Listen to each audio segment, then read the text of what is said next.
मित्रांनो, तुम्हाला माहिती आहे का की भगवान श्रीकृष्ण आपल्या मुकुटावर मोराचा पीस का धारण केलेत?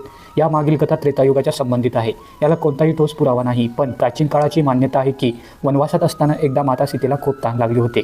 प्रभू राम आजूबाजूला पाणी शोधत होते, पण त्यांना दूरवर काहीच दिसत नव्हते. मग तेथे एक जंगल होतं. यानंतर निसर्गाशी प्रार्थना केली की देवा, जेथे जवळ पाणी आहे तेथे मला जायला रस्ता दाखवा. मग एक मोर आला. त्याने भगवान रामांना सांगितले की जलाशय जवळ आहे, पण तुम्ही रस्ता गमावू शकता. मोर म्हणाली, मी तुम्हाला घेऊन जाईन आणि मी माझे पंख पसरत जाईन, त्या पंखांच्या पाठोपाठ या. पण मित्रांनो, मोराचे पीस ठराविक ऋतूतच पडतात.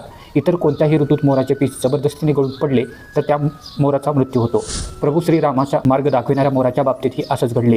प्रभू राम जेव्हा पाण्याच्या तलावापाशी पोहोचतात तेव्हा तो मोर मेला. त्यानंतर प्रभू रामाने त्याला वचन दिले की त्याने माझ्यासाठी आपले प्राण अर्पण केले आणि पुढच्या जन्मी जेव्हा मी पृथ्वीवर येईन तेव्हा मी डोक्यावर हे पीस घालीन.